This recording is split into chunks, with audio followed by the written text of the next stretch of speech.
Libro de Enoc. Los secretos que la Iglesia no quiere que sepas. El libro de Enoc fue deliberadamente excluido de la Biblia por una razón que los líderes religiosos no quieren que usted sepa.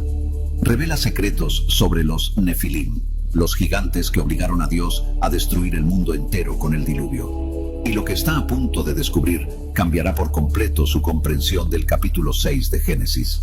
Porque existe una historia oculta en los primeros capítulos de la Biblia. Una narrativa que fue deliberadamente simplificada, suavizada, eliminada de los púlpitos y de las escuelas dominicales. La historia completa no habla solo de un diluvio que destruyó a la humanidad por pecados genéricos. Habla de una conspiración cósmica de 200 ángeles celestiales que descendieron al monte Hermón e hicieron un pacto de sangre, de gigantes híbridos que crecieron hasta 4 metros de altura y se alimentaban de carne humana. De una corrupción genética tan profunda que amenazaba con borrar completamente la imagen de Dios de la faz de la tierra. Usted está a punto de descubrir por qué esos ángeles hicieron un juramento conjunto antes de descender. Por qué sus hijos no podían morir de manera natural. Por qué el diluvio fue elegido específicamente como método de destrucción. Y por qué los espíritus de esos gigantes aún vagan por la tierra hoy, buscando cuerpos para poseer. La respuesta está en un libro que fue citado por el apóstol Judas en el Nuevo Testamento. Un libro que los padres de la iglesia primitiva consideraban escritura inspirada. Un libro que fue encontrado múltiples veces en los manuscritos del Mar Muerto. Y un libro que, curiosamente, la iglesia decidió excluir del canon oficial en el siglo IV después de Cristo. ¿Quién fue Enoc en la Biblia? Lo que verá en los próximos minutos conectará eventos que ocurrieron hace más de 4000 años con la realidad espiritual que usted enfrenta hoy. Porque la guerra que comenzó antes del diluvio nunca terminó. Solo cambió de forma. Pero antes de revelar lo que realmente sucedió en los días previos al diluvio, necesita conocer al hombre que presenció todo esto con sus propios ojos, al hombre que Dios preservó especialmente para contar esta historia, al hombre que nunca experimentó la muerte. La mayoría de las personas conoce a Enoc a través de Génesis capítulo 5, versículo 24. Caminó Enoc con Dios y ya no estaba, porque Dios se lo llevó. 17 palabras en español. Curiosas, sin duda, pero absolutamente superficiales. Porque ese versículo oculta una historia mucho mayor. Enoc era patriarca en la genealogía de Adán hasta Noé y ocupaba una posición profética única en la línea del tiempo de la creación. Era la 7ª generación desde Adán, y si conoce la numerología bíblica, sabe que el número 7 representa perfección, completitud, ciclo divino completo. 7 días de la creación, 7 años sabáticos, 7 sellos del Apocalipsis. Enoc era el 7º. Eso no es coincidencia, pero hay más. Enoc vivió exactamente 365 años, el número de días en un año solar, un ciclo completo, una revolución total de la Tierra alrededor del Sol. Mientras otros patriarcas vivieron 800 o 900 años, Enoc vivió un ciclo perfecto y luego fue llevado. Dios estaba marcando algo importante con esos números. Estaba señalando que este hombre tenía un propósito específico, único, irrepetible. Y aquí está el detalle que la mayoría ignora. Enoc fue uno de los únicos 2 hombres en toda la historia bíblica que fueron llevados al cielo sin experimentar la muerte física. El otro fue Elías, el profeta que ascendió en un torbellino de fuego durante el período de los reyes de Israel. Pero mientras Elías fue arrebatado ya en el contexto de una nación establecida, con templo, con sacerdocio, con ley escrita, Enoc fue preservado antes de todo eso, antes del diluvio, antes de Abraham, antes de la ley mosaica. Pertenece a la era más primitiva de la humanidad. ¿Por qué importa esto? Porque revela la intención de Dios. No preservó a Enoc como recompensa personal. Lo preservó porque Enoc era testigo ocular de eventos que necesitaban ser documentados. Enoc vio con sus propios ojos lo que sucedió cuando los ángeles descendieron. Presenció el nacimiento de los gigantes. Observó la corrupción progresiva de toda carne. Fue contemporáneo del caos que obligó a Dios a presionar el botón de reinicio en toda la creación. Y hay un detalle genealógico crucial. Enoc era bisabuelo de Noé. Piense en eso. Enoc engendró a Matusalén. Matusalén engendró a Lamec. Lamec engendró a Noé. 3 generaciones separan al testigo ocular del hombre que construyó el arca. La información pasó directamente por la línea de sangre. Matusalén vivió hasta el año del diluvio. lo que significa que Noé escuchó las historias directamente de alguien que conoció a Enoc personalmente. La narrativa no es accidental. Dios preservó una cadena de testigos oculares, y el testimonio escrito de Enoc sobrevivió a través de los milenios, llegando hasta nosotros en fragmentos hebreos, en arameo, en los manuscritos del Mar Muerto, en griego en las citas de los padres de la Iglesia, y completo en etíope, en la tradición de la Iglesia Ortodoxa etíope. ¿Qué exactamente presenció Enoc? ¿Qué vio que fue tan importante que Dios decidió removerlo de la tierra antes del diluvio, preservándolo como testigo eterno? La respuesta comienza con un evento que cambió el curso de la historia humana para siempre. Un evento que ocurrió en la cima de una montaña específica, en un momento específico, con un propósito específico. Y ese evento involucró a 200 ángeles, haciendo un pacto que sabían que era una rebelión directa contra el Creador. Los 200 ángeles caídos del Monte Hermón. Imagina la escena. Monte Hermón, una montaña de 2.814 metros de altura, ubicada en la actual frontera entre Israel y Siria. El nombre Hermón proviene de la raíz hebrea charam, que significa consagrado o devoto. Pero, ¿devoto a qué? ¿A quién? El libro de Enoc registra que fue en este lugar específico donde 200 ángeles celestiales descendieron de las dimensiones superiores y se reunieron en la cima de esta montaña. No era una reunión casual, era una conspiración planeada, una rebelión organizada. Y el líder de esa conspiración tenía un nombre: Semiaza. Junto a Semiaza estaban otros 19 líderes principales: Azazel, Armaros, Baraquel, Cocabiel, Tamiel, Ramiel, Daniel, Ezequiel, Saracael, Asael, Armers, Batraal, Ananel, Zaquiel, Samsiel, Satarel, Turiel, Yomiel y Arafiel. Cada uno de estos líderes comandaba 10 ángeles bajo su autoridad, 200 en total. Un ejército angelical completo. Y entonces hicieron algo sin precedentes en la historia cósmica. Hicieron un juramento conjunto. Se ataron unos a otros mediante maldiciones mutuas. El texto hebreo usa una palabra específica aquí, alaj, que significa juramento solemne con maldiciones anexadas. Juraron que todos descenderían juntos, que todos tomarían mujeres humanas para sí, que todos participarían por igual en el acto. ¿Por qué hacer un juramento así? ¿Por qué no simplemente descender y hacer lo que querían? La respuesta revela algo perturbador sobre la naturaleza de esa rebelión. Sabían exactamente lo que estaban haciendo. Sabían que estaban violando el orden establecido por Dios en la creación. Sabían que estaban cruzando una barrera que nunca debería cruzarse. Sabían que estaban cometiendo una transgresión cósmica que traería consecuencias devastadoras. Y por eso decidieron compartir la culpa por igual. Si todos caían juntos, nadie podría ser culpado de manera singular. Era una estrategia de protección mutua a través de la complicidad universal. Un pacto de rebelión colectiva. Descendamos, dijo Semiaza a los otros 199, y tomemos para nosotros mujeres de entre las hijas de los hombres, y engendremos hijos con ellas. El texto de Enoc es explícito. No era solo sobre compañía, era sobre reproducción. Era sobre crear una nueva raza, una raza híbrida que mezclaría la naturaleza celestial angelical con la naturaleza terrenal humana. Y aquí es donde la teología se vuelve crucial para entender la gravedad de lo que sucedió. En Génesis capítulo 1, Dios estableció un orden de reproducción, cada especie según su propia especie. Los peces engendran peces, las aves engendran aves, los humanos engendran humanos. Y los ángeles, seres celestiales creados para habitar dimensiones espirituales, no deberían reproducirse de ninguna manera, mucho menos con especies de naturaleza completamente diferente. Lo que Semiaza y sus 200 proponían era una violación fundamental del orden creador. No estaban solo pecando moralmente, estaban corrompiendo genéticamente. Estaban introduciendo ADN angelical en el acervo genético humano. Estaban creando algo que nunca debería existir. Y lo hicieron. Descendieron al monte Hermón, juraron juntos, y luego se dispersaron por la tierra. Cada uno eligió mujeres humanas para sí.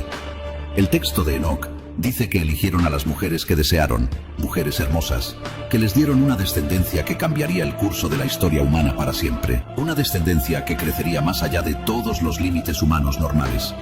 Una descendencia que tendría fuerza sobrehumana, apetito insaciable y naturaleza violenta. Una descendencia que la Biblia llamaría simplemente Nefilim, los caídos, los gigantes. Y el nacimiento de estos híbridos fue solo el comienzo del horror, el nacimiento de los Nefilim. Génesis capítulo 6, versículo 4, contiene una de las declaraciones más enigmáticas de toda la Escritura. Había gigantes en la tierra en aquellos días, y también después, cuando los hijos de Dios se unieron a las hijas de los hombres, las cuales les dieron hijos. Estos fueron valientes, varones de renombre en la antigüedad. La mayoría de los comentaristas bíblicos modernos intenta suavizar este pasaje. Algunos dicen que los hijos de Dios eran solo los descendientes de Set, la línea piadosa, y que las hijas de los hombres eran las descendientes de Caín, la línea impía, y que el problema era solo matrimonio interreligioso. Pero esa interpretación tiene un problema fatal. No explica a los gigantes.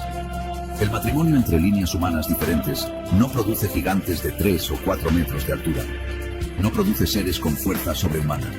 No produce una raza tan violenta y destructiva que obligue a Dios a destruir toda la creación.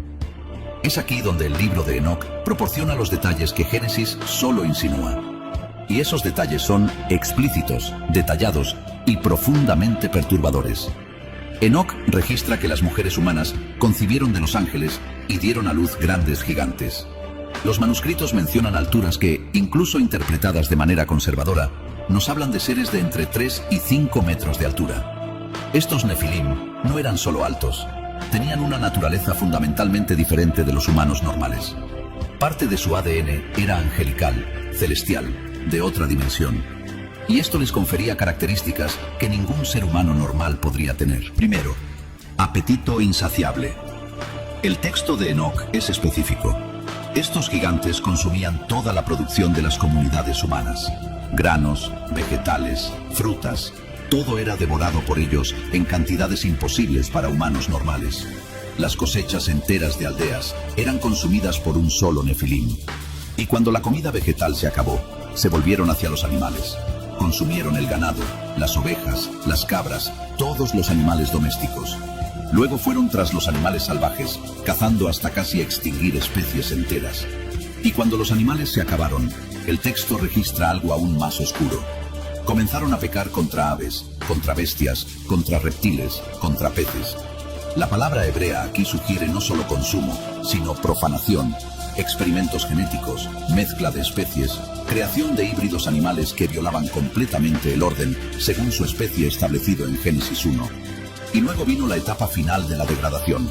Comenzaron a devorarse entre sí, canibalismo entre los propios gigantes, y eventualmente comenzaron a consumir carne humana. Los creadores originales, los humanos cuyas madres los engendraron, se convirtieron en comida para estos monstruos híbridos.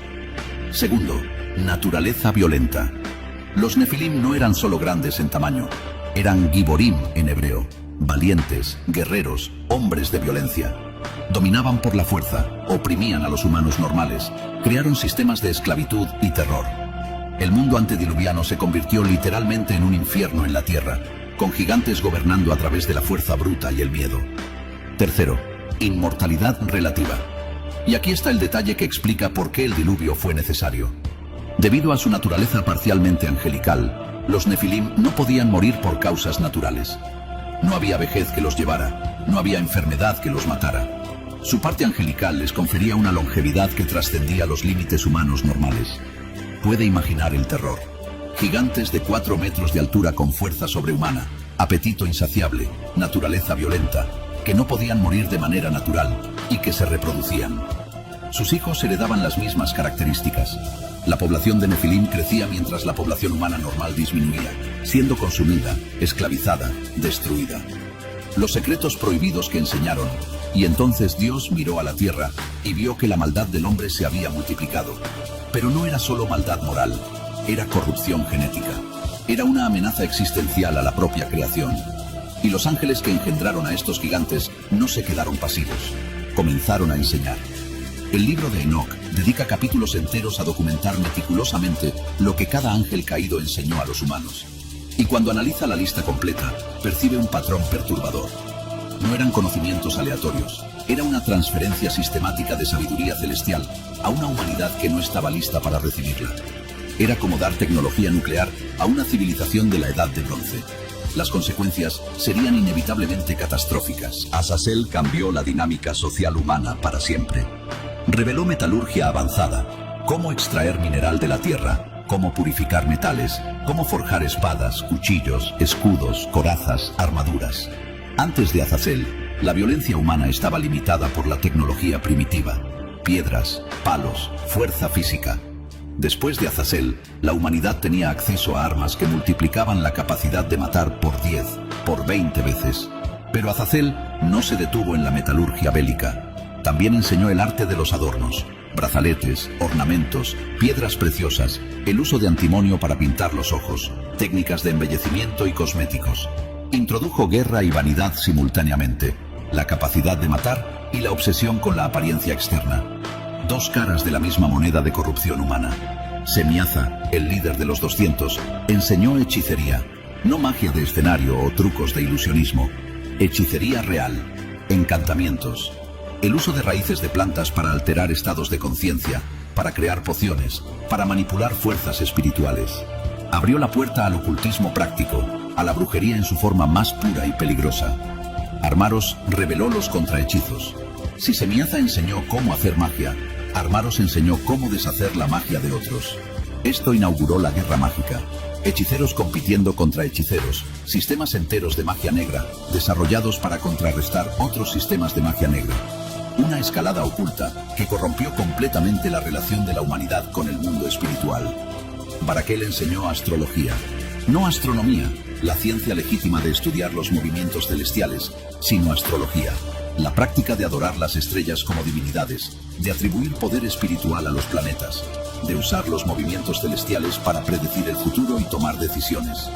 Desvió la mirada humana del Creador hacia la creación, haciendo que las estrellas se convirtieran en dioses. Cocabiel reveló las señales celestiales, cómo interpretar cometas, eclipses, alineaciones planetarias. Creó sistemas de falsa profecía basados en fenómenos astronómicos, sistemas que aún existen hoy en horóscopos, lecturas astrales y cartas astrológicas. Ezequiel enseñó el conocimiento de las nubes, meteorología primitiva que fue corrompida en sistemas de adivinación a través de patrones climáticos. Araquiel reveló las señales de la Tierra, cómo leer presagios en formaciones geológicas, en patrones de terremotos, en fenómenos terrestres. Shamsiel enseñó las señales del Sol, métodos de usar la posición solar para rituales de poder. Sariel mostró el curso de la Luna, ciclos lunares aplicados a la magia, hechicería lunar, rituales basados en fases de la Luna. Puede ver el patrón. Cada ángel transfería conocimiento especializado de dominios celestiales, conocimiento que los humanos eventualmente descubrirían a través del desarrollo natural a lo largo de milenios. Pero aquí se daba de forma comprimida, prematura, sin el desarrollo moral y espiritual necesario para usar tal conocimiento con sabiduría. Era como dar un teléfono inteligente a un hombre de las cavernas. La tecnología funcionaría, pero se usaría de formas destructivas, porque el usuario no tiene el contexto civilizacional para aplicarla apropiadamente. Y las consecuencias fueron exactamente lo que esperaría. Los humanos comenzaron a usar metalurgia para guerra a escala industrial. Usaron cosméticos para seducción y manipulación. Practicaron hechicería para ganar poder sobre otros. Adoraron estrellas en lugar del Creador. Desarrollaron sistemas de falsa profecía que competían con la revelación genuina de Dios. El mundo antediluviano se convirtió en un caldero de ocultismo, violencia, adoración falsa y manipulación mágica. Y mientras esto ocurría en la esfera humana, los Nefilim continuaban consumiendo, destruyendo, corrompiendo todo a su alrededor. La corrupción total de la humanidad.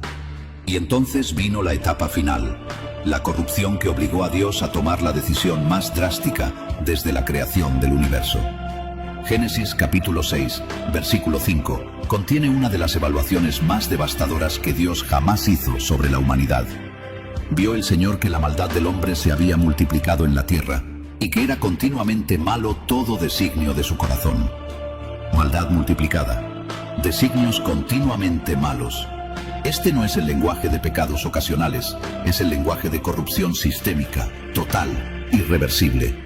Pero, ¿qué exactamente había sucedido que era tan grave que obligó a Dios a considerar destruir toda la creación? El libro de Enoc proporciona detalles específicos, y esos detalles revelan que el problema no era solo moral, era genético, era existencial, era una amenaza a la propia posibilidad de redención futura.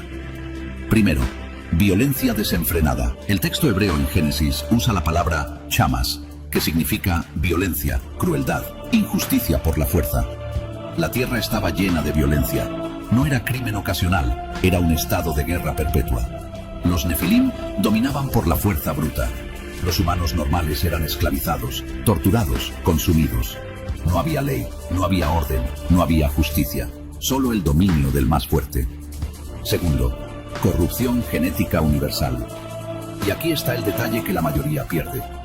Génesis 6, versículo 12 dice: Vio Dios la tierra, y he aquí que estaba corrompida, porque toda carne había corrompido su camino sobre la tierra. Note la frase, toda carne, no solo humanidad, toda carne, toda criatura viviente. El libro de Enoc, capítulo 7, expande esto. Los ángeles caídos y sus hijos Nefilim no estaban solo cruzando con humanos, estaban experimentando con el ADN de todas las especies animales, creando híbridos, mezclando especies que nunca deberían mezclarse, violando sistemáticamente el principio según su especie que Dios había establecido en la creación. Es por eso que Dios dijo que toda carne estaba corrompida. El acervo genético de prácticamente todas las especies vivas había sido contaminado. La creación original estaba siendo sistemáticamente borrada y reemplazada por una versión híbrida, corrupta, antinatural. Y aquí está la implicación teológica más profunda. Si toda la humanidad fuera genéticamente corrompida, no habría ningún descendiente puro de Adán a través del cual el Mesías prometido pudiera venir. La promesa hecha en Génesis 3:15, que la semilla de la mujer aplastaría la cabeza de la serpiente, sería imposible de cumplir. La redención futura sería cancelada antes de comenzar. Tercero, apostasía espiritual completa. Con excepción de Noé, toda la humanidad se había alejado completamente de Dios. Adoraban las estrellas enseñadas por Baraquel, practicaban hechicería enseñada por Semiaza, buscaban poder a través de magia negra enseñada por Armaros. La revelación genuina de Dios había sido reemplazada por sistemas ocultos de conocimiento prohibido. Y entonces viene el versículo más significativo de todo el relato. Génesis 6, versículo 9.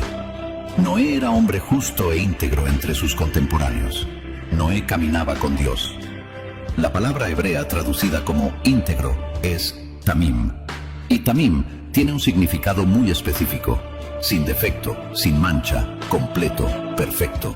Es la misma palabra usada para describir animales de sacrificio que no podían tener ningún defecto físico. Noé era tamim en sus generaciones, genéticamente puro, sin mezcla de ADN nefilim, sin corrupción genética.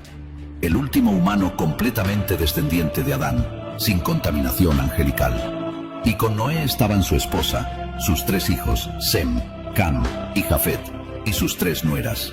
8 personas. 8 almas genéticamente puras en un planeta de millones de híbridos corrompidos. La elección de Dios era clara y terrible: destruir todo y reiniciar con las 8 personas puras, o perder la creación original para siempre, permitir que la corrupción genética continuara y cancelar cualquier posibilidad de redención futura. Y Dios eligió el reinicio, el diluvio como juicio divino. Pero, ¿cómo destruir una raza de gigantes que no podían morir de manera natural? ¿Cómo eliminar miles de millones de criaturas híbridas dispersas por todo el planeta? ¿Cómo limpiar completamente el acervo genético corrompido de todas las especies animales? La respuesta estaba en un elemento específico, un elemento que podía alcanzar cada rincón de la Tierra, un elemento que los Nefilim, a pesar de toda su fuerza sobrehumana, no podían resistir: agua. Génesis capítulo 6, versículo 7, registra la sentencia divina. Dijo el Señor: haré desaparecer de la faz de la tierra al hombre que cree, al hombre y al animal, los reptiles y las aves del cielo, porque me arrepiento de haberlos hecho. La palabra hebrea traducida como arrepiento es nak. No implica que Dios cometió un error, implica profundo dolor emocional, lamento, tristeza intensa. Dios estaba con el corazón roto.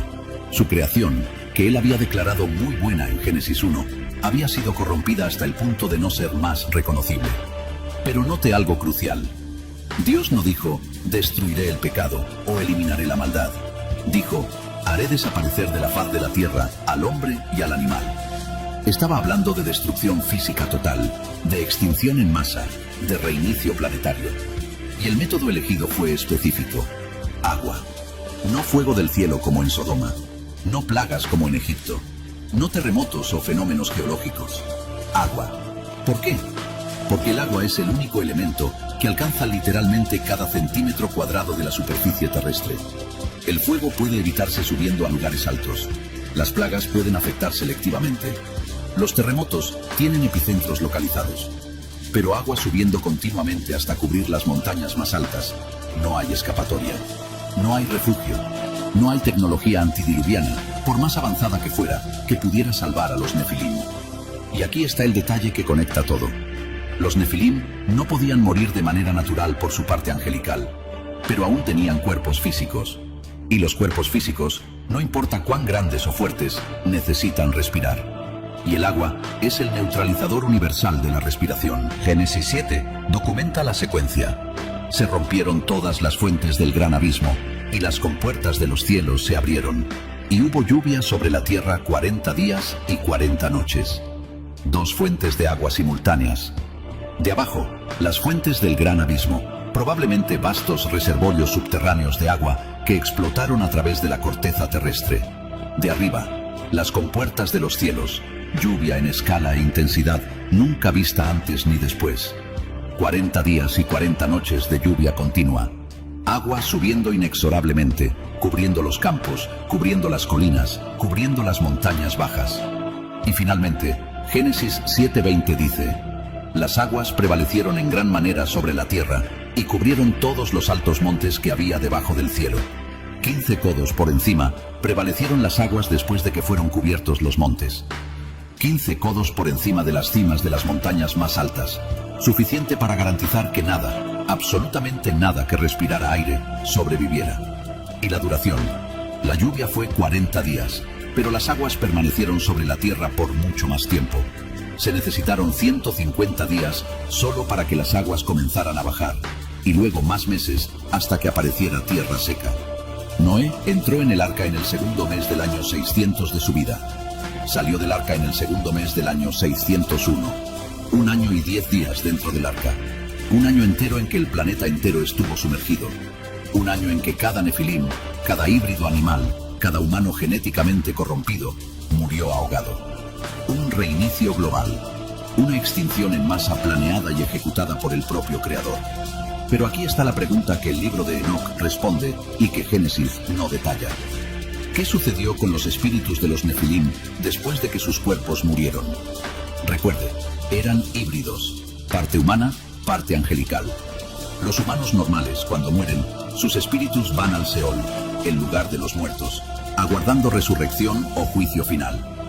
Los ángeles son espíritus que no mueren, pero los nefilim eran algo que nunca debería haber existido, una categoría imposible, medio celestial, medio terrenal. El libro de Enoc, capítulos 15 y 16, registra la respuesta. Dios habla a los ángeles caídos. Vosotros engendrasteis gigantes, hijos de los espíritus y de la carne. Habrá sobre la tierra espíritus malignos, y serán llamados espíritus malos. Los espíritus de los gigantes oprimirán, corromperán, atacarán, lucharán y destruirán sobre la tierra. No comerán, pero tendrán hambre. No beberán, pero tendrán sed. Estarán invisibles y se levantarán contra los hijos de los hombres y contra las mujeres. ¿Está entendiendo esto? Cuando los cuerpos físicos de los nefilim murieron en el diluvio, sus espíritus no fueron al Seol como espíritus humanos normales. Permanecieron en la tierra, pero sin cuerpos. Espíritus desencarnados, con deseos físicos, pero sin capacidad de satisfacerlos. Con hambre, pero sin estómago. Con sed, pero sin garganta. Con lujuria, pero sin cuerpo. Y por eso vagan por la tierra buscando cuerpos para poseer.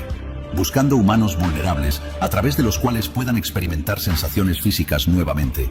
Buscando satisfacer deseos que ya no pueden satisfacer por sí mismos. Este es el fundamento bíblico para entender a los demonios. No son solo espíritus malignos abstractos, son los espíritus desencarnados de los nefilim que murieron en el diluvio. Es por eso que cuando Jesús confrontaba demonios, ellos frecuentemente pedían entrar en cuerpos de cerdos cuando eran expulsados de humanos. Desesperadamente querían habitar en algún cuerpo físico. Es por eso que la posesión demoníaca involucra frecuentemente comportamientos de fuerza sobrehumana, hambre insaciable, violencia extrema, porque los demonios son los espíritus de los gigantes violentos que consumían todo a su alrededor. La guerra espiritual que enfrentamos hoy no es algo nuevo. Es la continuación de una guerra que comenzó antes del diluvio. Los ángeles caídos están presos en cadenas de oscuridad, aguardando juicio, como describen Pedro y Judas. Pero sus hijos híbridos, ahora espíritus sin cuerpo, continúan activos sobre la tierra, oprimiendo, corrompiendo, buscando poseer. El diluvio destruyó los cuerpos, pero la guerra espiritual continúa y continuará hasta el juicio final, descrito en Apocalipsis 20. ¿Por qué el libro de Enoc fue excluido? Pero ahora surge la pregunta ¿qué probablemente está haciendo? Si el libro de Enoc proporciona detalles tan importantes, detalles que explican pasajes oscuros de Génesis, detalles que fundamentan la doctrina de la guerra espiritual, ¿por qué fue excluido de la Biblia? ¿Por qué solo 39 libros quedaron en el Antiguo Testamento y Enoc fue dejado fuera? La respuesta a esa pregunta revela tanto sobre política eclesiástica como sobre el propio contenido del libro. En el año 364 después de Cristo, 300 años después de la resurrección de Jesús, la Iglesia se había expandido por todo el Imperio Romano. Había miles de comunidades cristianas, cientos de textos circulando y un problema creciente. ¿Cuáles textos eran realmente inspirados por Dios y cuáles eran solo tradición humana o falsificación? El concilio de la Odisea fue convocado para resolver esa cuestión. Obispos de toda la región se reunieron para establecer oficialmente el canon bíblico. ¿Cuáles libros serían considerados escritura autorizada y cuáles serían excluidos? Y el libro de Enoc fue excluido. Las razones oficiales dadas fueron tres. Primera, problema de autoría. Enoc vivió antes del diluvio, pero los manuscritos más antiguos del libro de Enoc que poseemos datan de aproximadamente 200 años antes de Cristo. Claramente el libro fue escrito miles de años después de que Enoc viviera. Por lo tanto, argumentaban los obispos, no podía ser genuinamente profético. Segunda, contenido controvertido. El libro habla explícitamente sobre ángeles teniendo relaciones con mujeres humanas, sobre gigantes caníbales, sobre magia, hechicería, astrología, conocimientos prohibidos, experimentos genéticos y corrupción de especies animales. Ese contenido era considerado demasiado perturbador, demasiado explícito, demasiado propenso a mala interpretación. Tercera, tradición limitada. La mayoría de las comunidades cristianas no tenían el libro de Enoc en uso regular. Solo algunas tradiciones, particularmente en Etiopía, lo consideraban escritura. Y la regla general era, si un libro no era universalmente aceptado, no debería incluirse en el canon oficial. Estas razones parecen razonables en la superficie, pero entonces encuentras problemas. Problemas que sugieren que quizás había más en juego que solo autoría y tradición. Primer problema. Judas en el Nuevo Testamento cita directamente el libro de Enoc. Judas, versículos 14 y 15. De estos también profetizó Enoc, el séptimo después de Adán, diciendo: He aquí que viene el Señor con sus santas miríadas para hacer juicio contra todos. Esa es una cita literal de Enoc, capítulo 19. Si Judas, escribiendo bajo inspiración del Espíritu Santo, cita a Enoc como profecía genuina, llamándolo explícitamente Enoc el séptimo después de Adán, ¿cómo podemos decir que el libro es falso? ¿O Judas estaba equivocado? Lo que cuestionaría la inspiración del Nuevo Testamento. ¿O Enoc contiene material profético genuino que fue preservado a través de transmisión textual posterior? Segundo problema.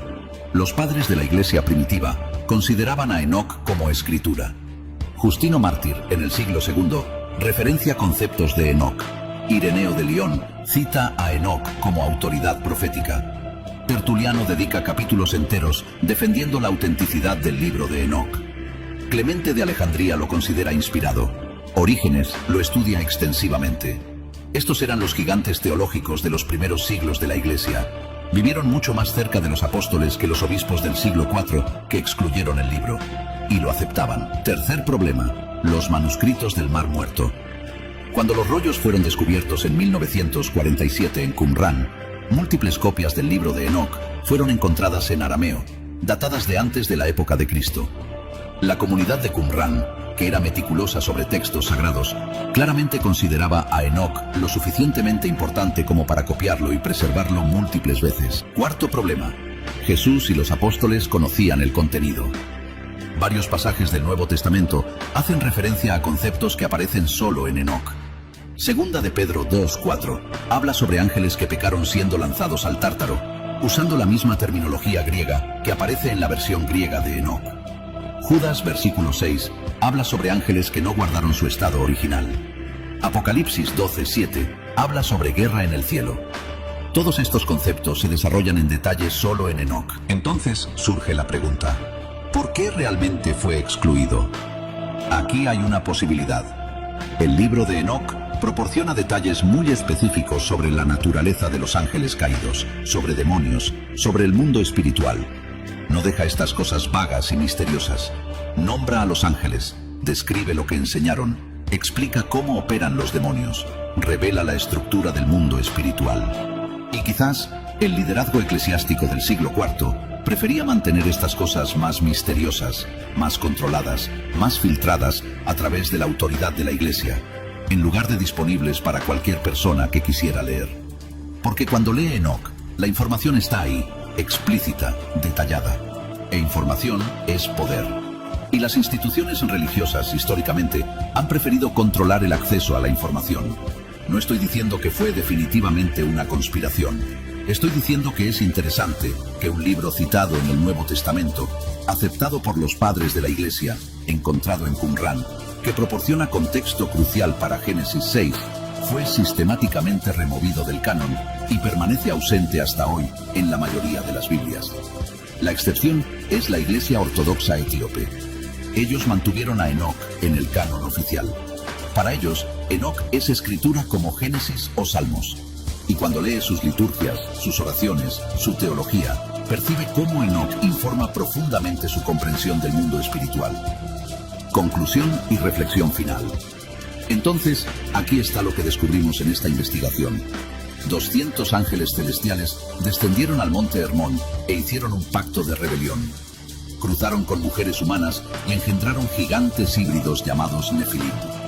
Estos gigantes crecieron hasta alturas imposibles para los estándares humanos. Consumieron todo a su alrededor, practicaron canibalismo y no podían morir de manera natural. Los ángeles caídos enseñaron conocimientos prohibidos: metalurgia bélica, hechicería, astrología, magia negra. La humanidad se corrompió completamente. Experimentos genéticos violaron todas las especies animales. Toda carne había corrompido su camino. Solo Noé permaneció genéticamente puro, Tamim, en sus generaciones. Y Dios eligió destruir todo a través del agua, el único elemento capaz de eliminar a los Nefilim que no podían morir de otra forma. El diluvio duró 1 año, cubrió las montañas más altas y extinguió toda vida que respiraba, excepto las 8 almas en el arca. Pero los espíritus de los Nefilim permanecieron en la tierra como demonios, buscando cuerpos para poseer.